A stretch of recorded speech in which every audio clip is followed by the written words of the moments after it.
Hello and welcome to Backstage Goss, the podcast where we dive into the entertainment world. Not just the red carpets and glitter, but the panic, the tears, the questionable career choices, and the what was I thinking moments too. We're talking to real people with real dreams, surviving the highs, the lows, and the occasional identity crisis along the way. So, grab your popcorn. This is going to be fun. Today we talk to Jean Baliol-Key. Now, Jean has been a secretary of the Averham Theatre for many years. She's also acted. She's also directed. And today we're going to find out about her journey into the industry. Hi, I'm Jean Baliol-Key. I am the secretary of the Robin Hood Theatre. I went away on holiday in 2012 to India, and when I came back I was secretary without even knowing it, and I've been a secretary ever since. I've done various other jobs as well. I've acted here since 1982 on and off, and I have directed since about 2016. Look at you. Hey? This is from a lonely old teacher.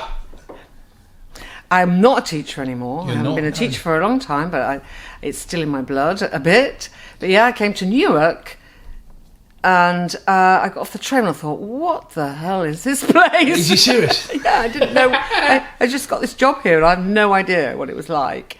And I thought, I don't think I'll be staying here long. And then here I am all these years later. So what was the draw then?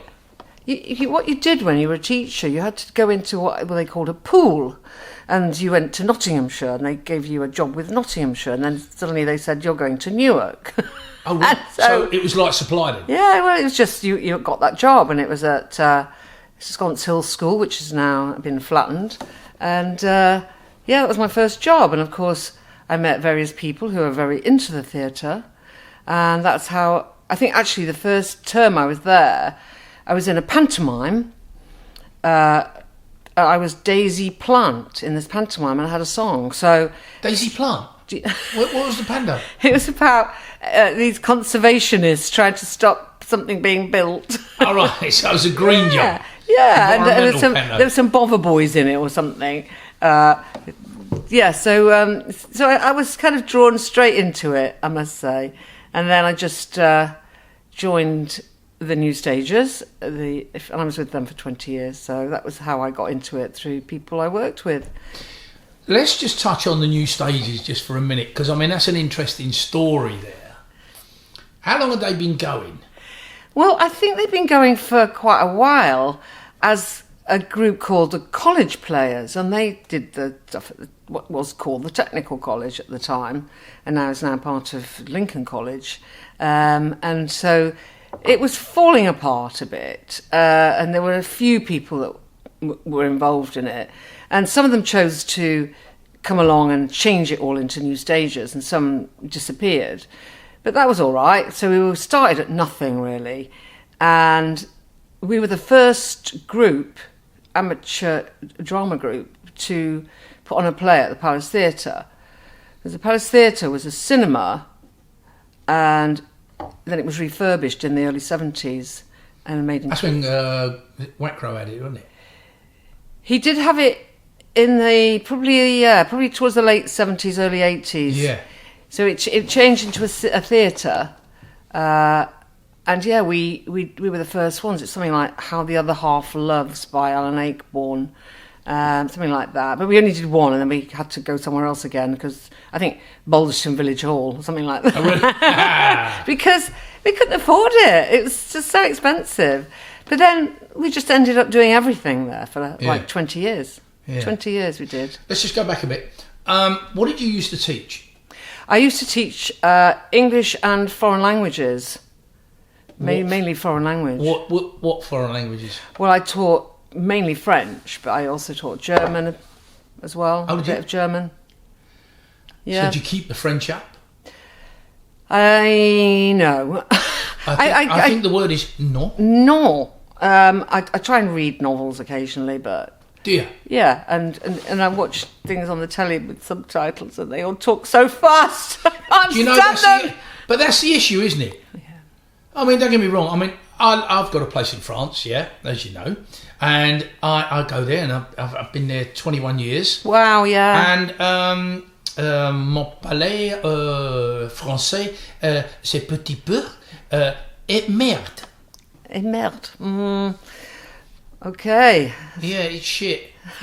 I can't. Do you know what I mean? Because they talk too fast. They do. And they do not actually give you a chance to communicate. All I ever get is, no. Righto, mate, thank you. Do you think it causes you problems not being able to speak French? I like to try when I'm there, Yeah. so, I make them listen, no matter how hard it is. And, if everything's all topsy-turvy, upside down, round the wrong way, verbs, conjunctives, you name it. No, I don't care. Well, I think that is I'll try. perfectly acceptable. I always say that to my students, that don't worry about it. If you can communicate, that is the main aim of it. You shouldn't have to worry about whether it's le or la. No. It doesn't matter. So you're probably pretty good. And you're probably good at gesticulating and acting stuff out. I can, because they look at me and they go, il faut. Excuse me? What? Il est fou. Nutter. You mean nut me? Nut. Wait. Yeah. Thank you very much. It's a compliment. Yeah. I'm doing my job. Yeah, that's the only thing with French. You know what I mean? With that. But I'll tell you what we've got right near us. Sorry for interrupting. No. You ready? No, your mouth opened. I thought, hello. It's going to start. Pardon? Pardon, monsieur. Where I am up in Barbezieux, which is down on the southeast coast down there, near Bordeaux. There's in Barbezieux itself, up on the top, main car park area in the chateau, is one hell of a theatre. Wow. Oh my gosh. As a community, they've all came together and they refurbished it and got it. Oh, it's amazing. Wow. I always fancied, taking a pantomime over and putting that on for them. Oui, non. Derrière. Yeah. Grand derrière. Madame. It's amazing over there. I never really think about stuff like that, because you go somewhere and you don't really get involved. When you take school trips or you go yourself. Yeah. But usually you've got to go and live there, like you are, to see that kind of stuff. Maybe get involved, but you don't live there all the time. But you're sort of a resident. Well, I went to one of their pantomimes, in inverted commas, but they are reenactments. They're not pantomimes. Reenactments of what? Well, okay, so they love historical reenactments. Right. And I went to one. The French Revolution. Well, it's more or less like that stuff. They bring all that stuff, and you're standing there, and and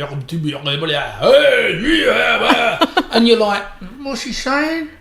Because you can't get the gist of it, because they don't gesticulate properly. Right.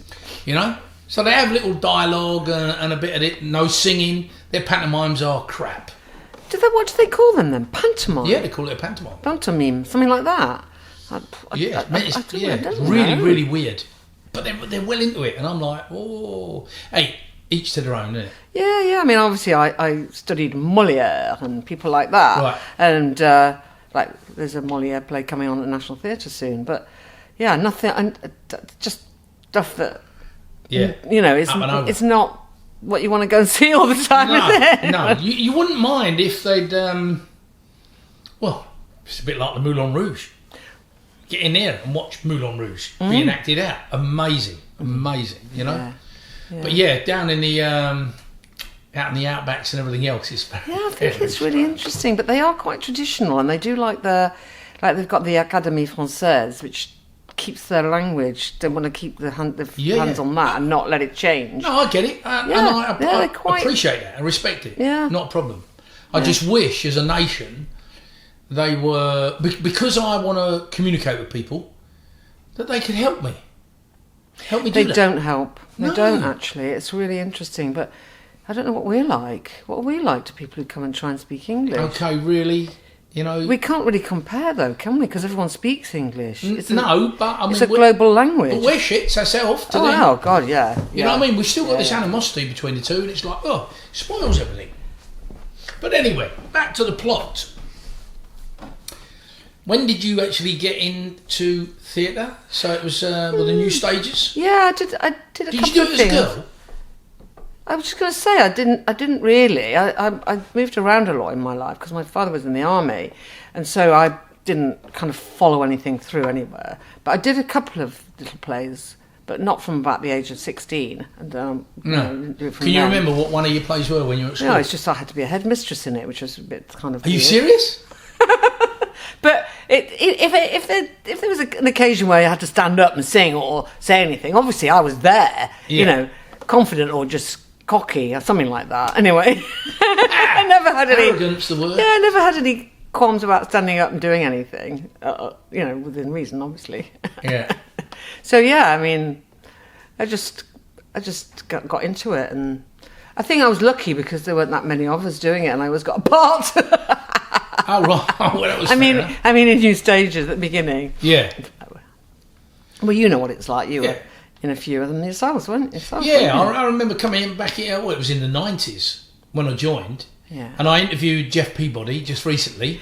Oh, and we got onto that, and we mentioned about the new stages and everything. And we had some fun in there, didn't we? Well, you got your first part because of me, actually. I don't know what it was in. What was your first part in?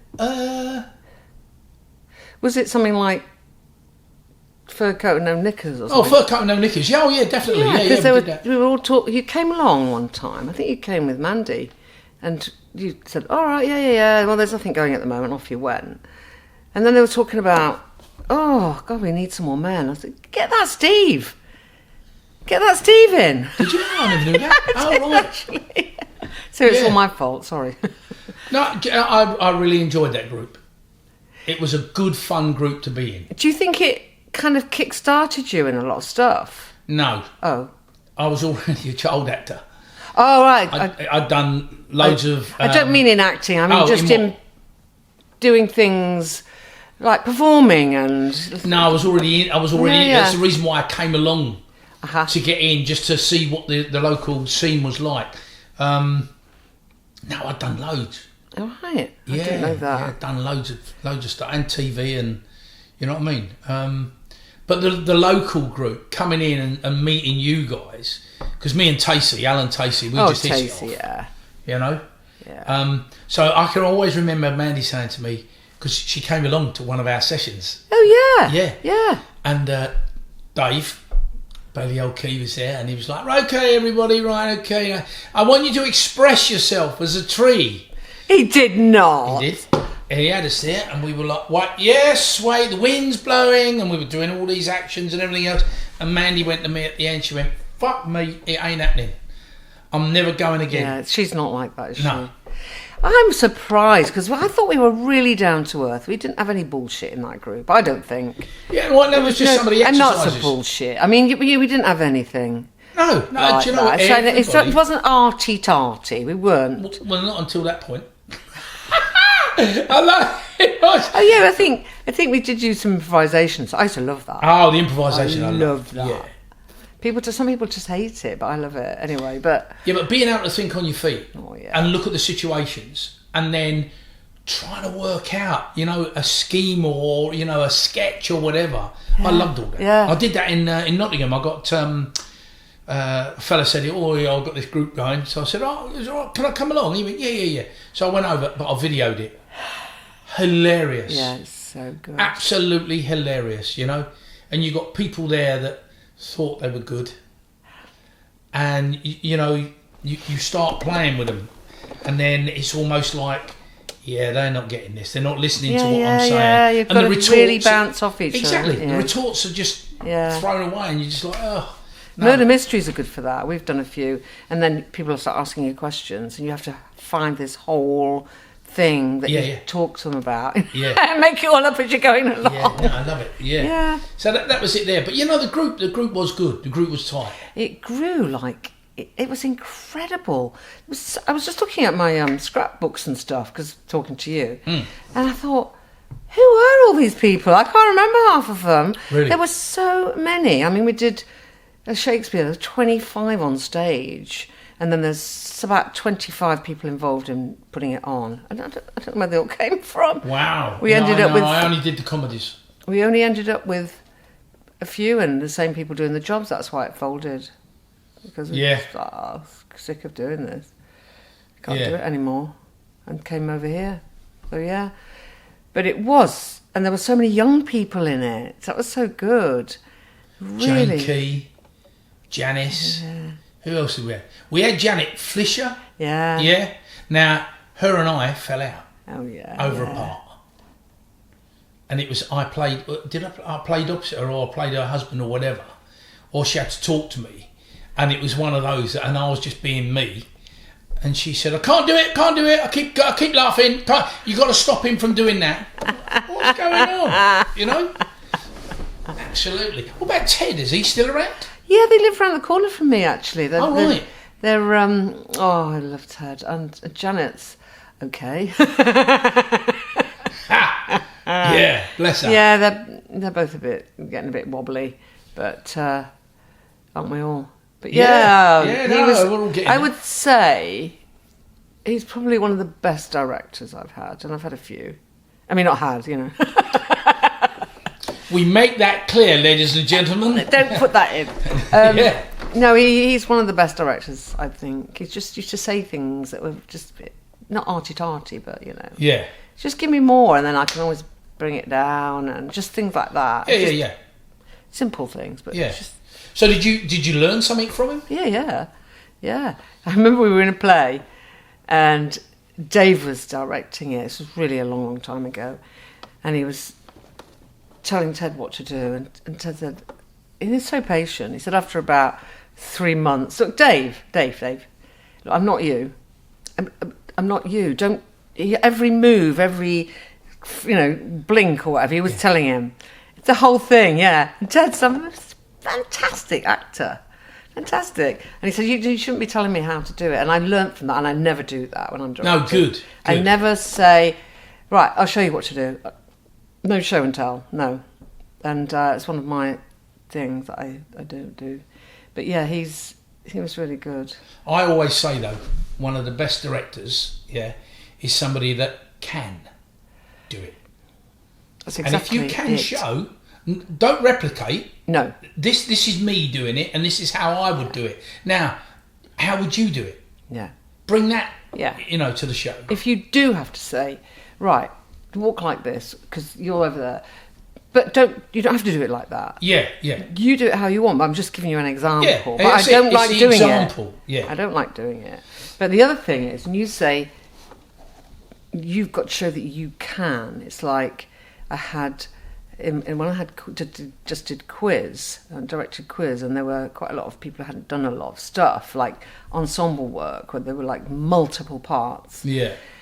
And I've done that before when we did Oh, What a Lovely War and shows like that, and they were really panicking. Oh, we got changed in time, and I said, just look around the side of the stage. There's hooks everywhere. Yeah.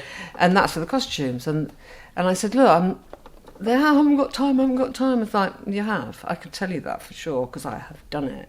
Yeah. I'm never asking you to do anything that I haven't done myself. There it is, and that's it, isn't it?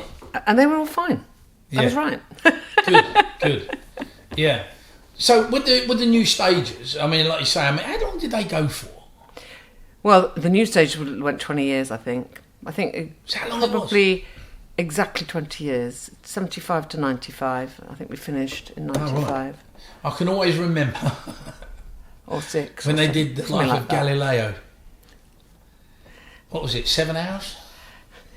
It won a load of prizes, but it was a bit... Yeah, it was. Yeah, it did win prizes, but like you say... I know, it's like... We were lucky, we had a very loyal audience. Yeah. They would come. But the best ones were like, when we did Cabaret, it filled the palace. Now that's amazing, isn't it? To fill the palace. And that was before they refurbed it, and they took a load of seats away. So it was that 1,000, I'm sure. Yeah, well, it's 1,000 seats now. But yeah, there's things like, you have to try stuff, don't you? But yeah. Yeah, well, the Mike Harding stuff, that went down well. Yeah, it was good, wasn't it? Yeah, it was good, yeah. Such a laugh. And, you know, that's also very important. Someone said to me, he gave me a bit of a backhanded compliment for quiz. He said, I like your unorganised style of directing. Well, I wasn't unorganised. I had organised it down to the last bloody step. And he said, I like the vibe. And I said, well, that's my mission statement. It's got to be a good vibe. Well, why are the people doing it?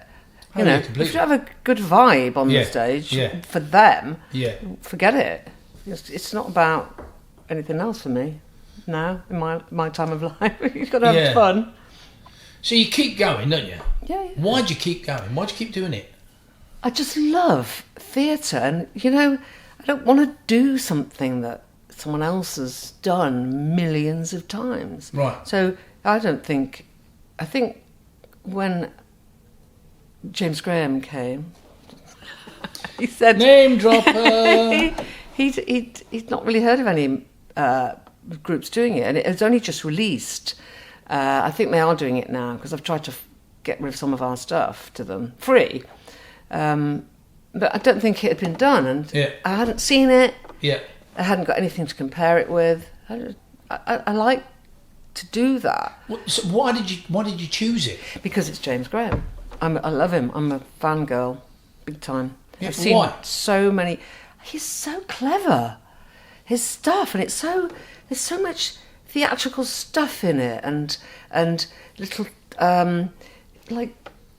Give us an example. Fourth wall stuff, and it's cinematic almost, you know, so that the scenes, one minute it's there and the next minute it's there, and you haven't got the set doubles up as everything, and he just uses all the devices you can think about, you know.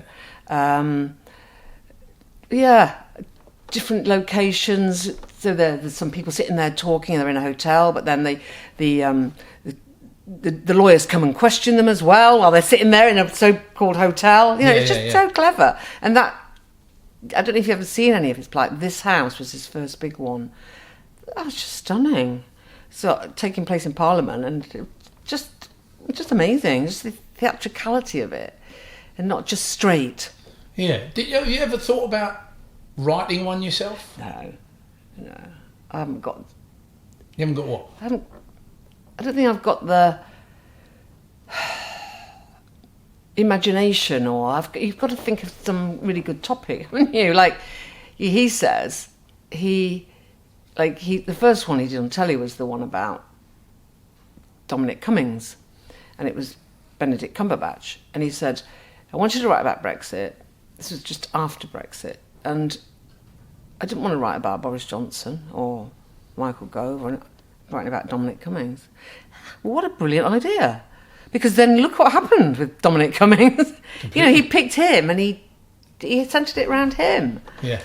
And that's how he's good with stuff. He doesn't just go down the route you think he's going to go down. Yeah. And I like him because he's willing to try stuff as well. Like he did a play for the Hull City of Culture in, I don't know when it was, like 2019 or 18 or something like that. He wrote this play, and it wasn't very good. And everybody were like criticising it, but he just like knocked it together, and it was about Hull and what they were doing in this thing. And, you know, he doesn't really care. He just did it for them because he went to university in Hull, and you know, that's what I like about him. Is for the people. He's for people. Yeah. Are you for the people? Yeah, definitely. I have people in my plays that have never acted before, and people who, like in the play I've just done, I got the guy who writes stuff to come and act. He'd never done it before. He's pretty good, actually. You know, I just like to give people a chance. Just you know, open it up a bit. How long have you been doing this now? Well, before I even directed my first play, although I did one years ago, but I'd been acting 40 years. So I then reluctantly directed, and then I thought, oh, it's great, this. But it's a bit nerve-wracking. It's worse than acting, isn't it, I think? Yeah, a lot of responsibility and everything else. Like you say, you've got to get the show right. You're like, oh my God, don't go wrong there. Take a prompt. No. But then I did it and I thought, yeah, it's a really good feeling. Especially if everyone says it's good. Right. Which didn't always happen. Have you had anything that's gone... Well, I had one where the main actor didn't know his lines and it was a nightmare. An absolute nightmare. What do you do in that scenario? There's nothing you can do. There's nothing you can do, and you just feel so sorry for the other actors. There's nothing you can do. But you do feel responsible because you feel like... Because they will say you should give them, like, deadlines, and I don't like doing that. Right. I think they should know when to do it. I know. Yeah. And they mostly do, actually. They mostly do. I didn't do it for my quiz one that I've just done. Yeah. And some had a lot to do. But this person just thought, it's easy, I can do that. And he's getting old and he forgot that he was finding it difficult to learn lines. So how did you overcome it? We just had to, the other actors have to kind of, this happened to me before in a play we did. I don't even remember Les Furness and Julie Furness. Yeah, right. She left him. And he was in Animal Farm with us. It was a nightmare. Because he was all over the place, he was. Really? And he was the horse and I was his Mrs. Horse. Mrs. Horse? I was Mrs. Horse. And we had to learn all his lines. We had to kind of know his lines. To feed him? Yeah, to make sure that he was all right and just know when to cover up for him. Yeah. And we did it because we really liked him. We really liked him. Yeah. Yeah, it's a bit like the old Tony Hancock, isn't it? You know, when he was starting to lose it, they had cues all the way around the place for him, you know what I mean? And all that. Yeah. Bless him. Yeah, so the directing's good if you can actually just have that lovely time to pull it all together and put finishing touches to stuff. And you sometimes... How much prep do you do it before? Oh, I do loads. I do loads of prep, lots of blocking and... I mean, it's really important because amateurs, they're terrible. They won't learn the lines or anything until they've had all their moves. They don't like to learn the lines before they've moved. Oh. I bet there's about 2% that disagree with that, but most of them, that's how they operate. So that's how you have to work it. Bang, straight in, moves. Yeah. And then change them if you like, as you go along, but... Yeah. Do you use... Lego. No. It's not a bad thing to use. We use that in filmmaking, don't worry. Yeah, we do. Set the scenes up in Lego. No, with Stanislavski and any of the old, Lee Strauss and all that lot. No, there's a guy, and I've forgotten his name now. I got into a bit with last one. Because I said, you're using these different characters. You're this, and then you're that, and then you're that. And you have to use your body. And there's a big...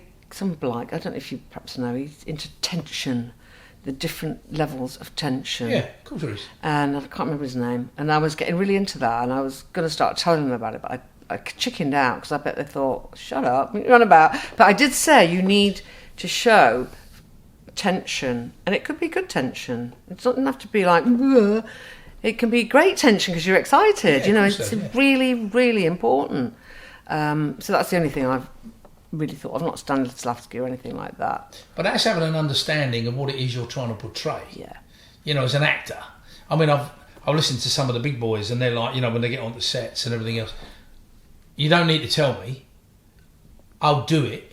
Give me the courtesy to give you what I've got first. And after we've done... That's exactly right, isn't it? It's not right, then give me I would what do I need. that every time because you've got to see what they're going to offer you, and someone just... And that's the thing about knowing whether a director's good, isn't it? Who actually came up with these ideas? Yeah. Because you get a cast, you don't have to really direct them half the time. You're just like, these are my ideas, this is what I want you to do. But they're the actors and they're good. And I think a lot of directors, like amateur directors and everything else, they get the title of director and then they think, everything stops with me. I tell you what I want, you do as I do or do as I say, and I'm like...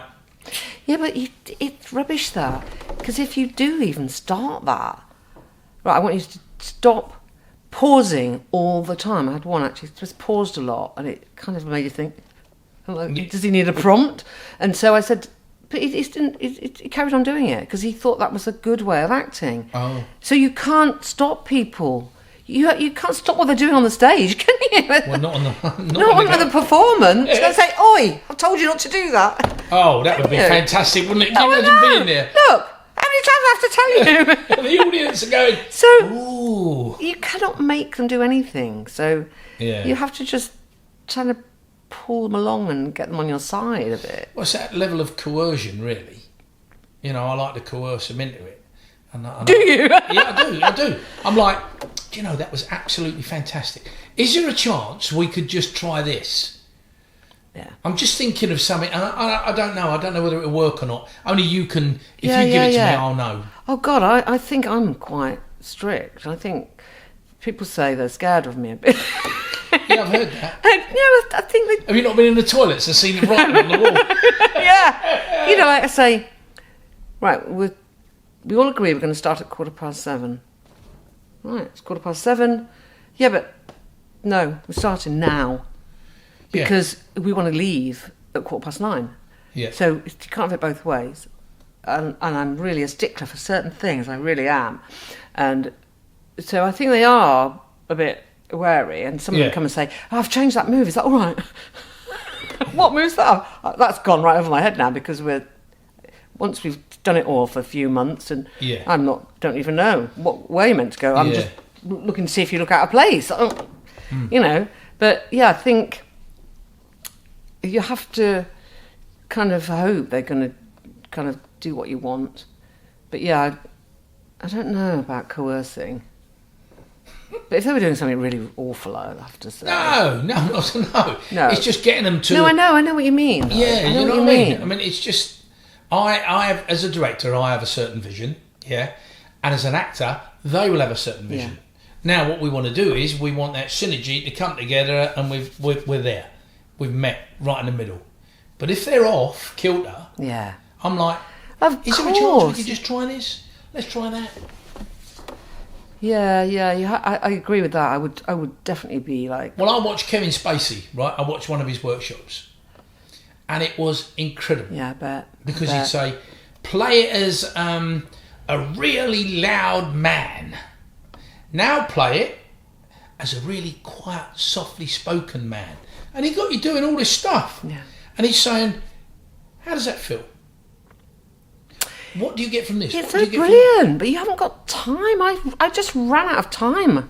I couldn't put the finishing touches to it, actually. But you always know, don't you, that they're going to come up 50% or 25%. They do when they get the seats. As soon as they've got that they will do that. Yeah. So you've just got to hope that that's going to happen. Everyone's got their different ways of doing it, and I've always come to directing as an actor, always. Yeah. So everything for me is like, what did I hate as an actor? And one of the big things is not actually telling people if they're doing it right. And you should tell them that, because they don't get told. So they just think, well, I'm doing it like that, is that okay? I'll just carry on doing it like this, but they're never totally 100% sure, so you've got to tell them, I really like the way you do that. That's all you need to do. Yeah, well, that gives them a boost anyway, doesn't it? Yeah, but it's not like treating them like kids. It's just like acknowledging that they're doing it right. It's because it's like, they've got to fit in and do what they're meant to do. Yeah. So that always gets me, and so I will try and do that. And when I did Sherlock Holmes one, which was really successful, 2 years ago, we had a week off because there was a show on. So I said to them, what we're going to do is I'm going to have little interviews with you, 1-to-1, because there were 6 in it. And they were like, oh, right, okay. This is how frightened they are of me. And so I sat down. What are you going to say? Am I right?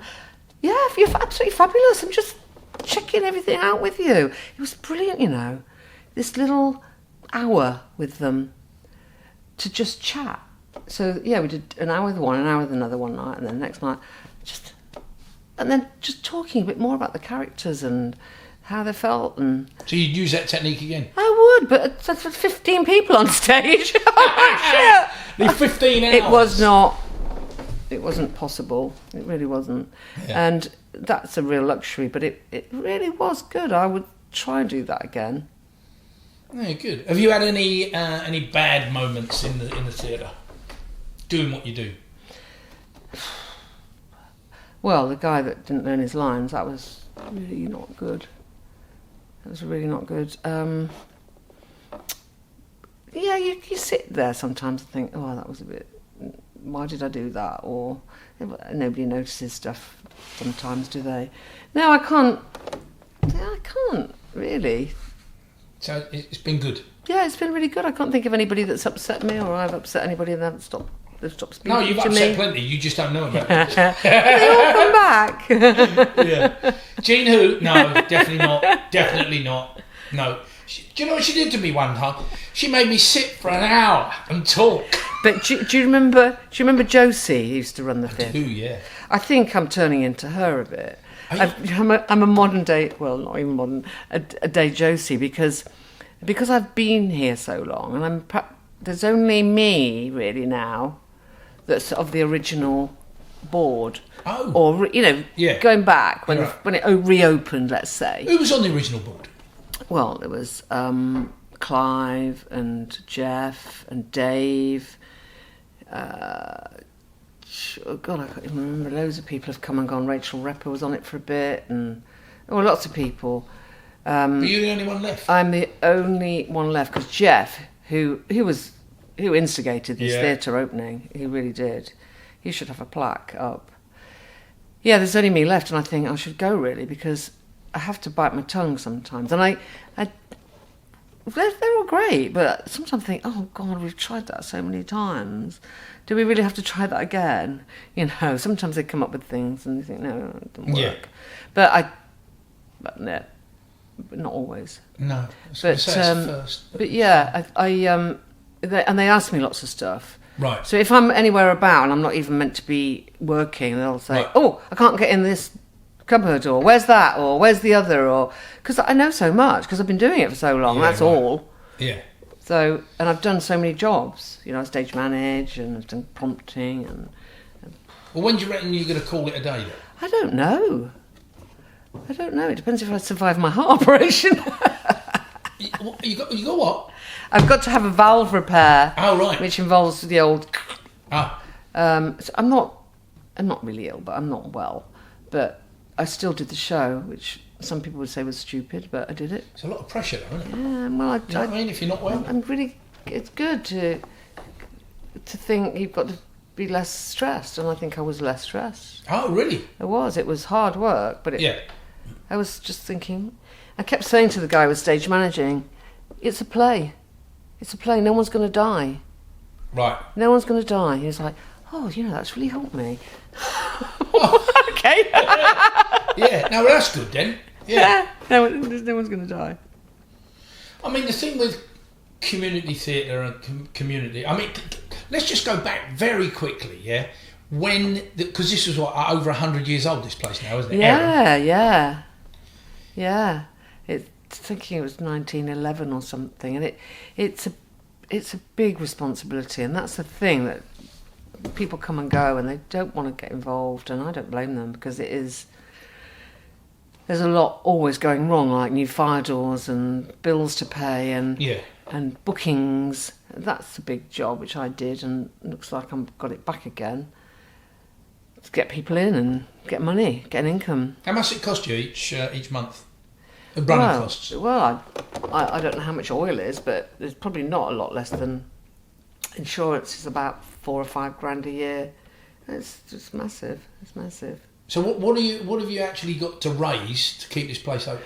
Well, we probably make it's going up, but it's like we make $7 grand a show. We've got 5 shows a year. Oh, okay. So that'll kind of 6 or 7 grand keep us ticking over. But if anything happens, we're stuffed, really. You really? If there's a big job, like the boiler packed up, and they said, "Oh yeah, it's going to cost you 50 grand," and we're like, "Well, to that." But it wasn't that. It didn't. Yeah. They could fix it. I can remember in the early days when we came down and they were knocking everything about. Oh yeah. And you needed a steel, an I-beam, putting in to do the extension. Yeah. I paid for that. Did you? Oh wow! Oh yeah, I did. Yeah. Your name's probably up somewhere that we've got the donators. And then I got my lads in to do all the stud work and the boarding and everything else. Yeah, we did all that. Yeah, not a lot of people know that. No, I know we needed because I remember we had to have big building regs for it, didn't we? You have to have building regs for some. Yeah, of the you stuff. did. Yeah. Well, it was actually for the steels, and then all the cladding and the extra work. Well, you should have a plaque there then, shouldn't you? Sorry? You should have a plaque up. I should have a big iron You know, beam like plaque. like the one we've got out there for the wall fit, which is a fake one, really. But Yeah.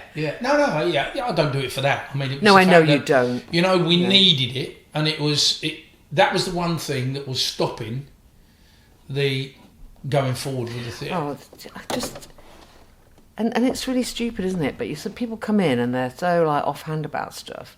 They don't know what happened here. No. But that's fine. Why should they know? But you suddenly sort of think, yeah, you want to.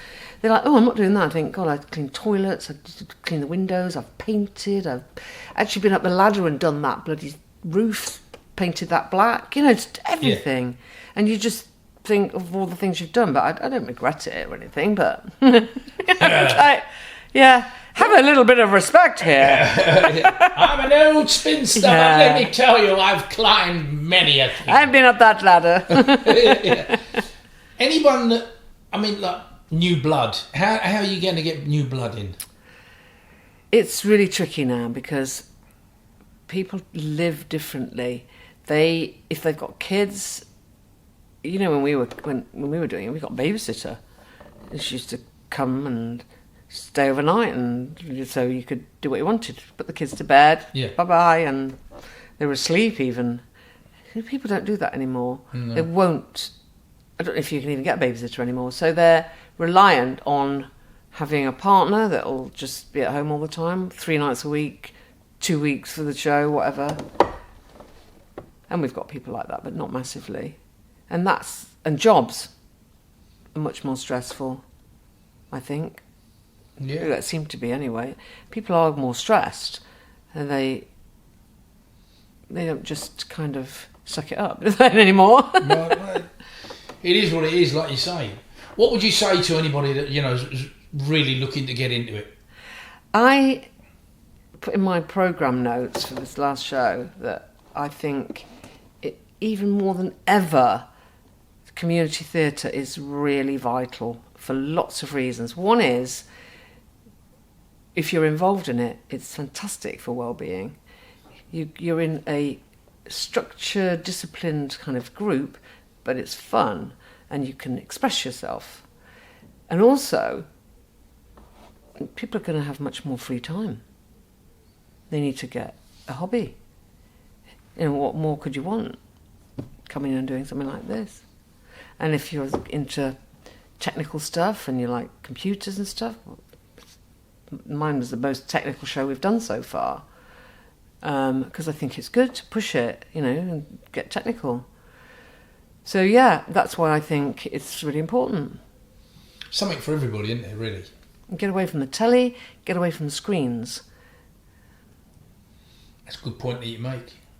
So that's my mission, but I don't know. So anybody listening to this, and there will be, because people tell me, oh, I like the podcast. Well, of course, that's good. You know? That's what it's about, isn't it? Yeah. What message would you give to somebody? How can they get hold of you if they want to come and join Averham Well, they Theatre? can go on the website, which is very simple. It's just rhtc.co.uk or something like that. Robin Hood Theatre, you can Google it and go on the website and just see what we're doing. And there's always contact numbers, which is me, actually. What's that number? Not numbers, an email. Oh, right. What's the email then? Mine is what is it now? RHTC secretary at live.co.uk. RHTC secretary at live.co.uk. Okay, the second time that flowed. First time I I know. could see your brain I know. kicking in. Well, I'm old. Yes, no, I would agree because I've known you a long time. But you still look okay. So there we go. Yeah, it's not a problem. But that's because I have things that give me joy, and I've got jobs and things to do, and it keeps my mind active. You know, at the moment we're just I'm just doing all the memberships at the moment for the next year, so that's a job I've got to do, and it's a bit tedious, but it's better than sitting around all day. So again, for memberships and everything, how much is it to join?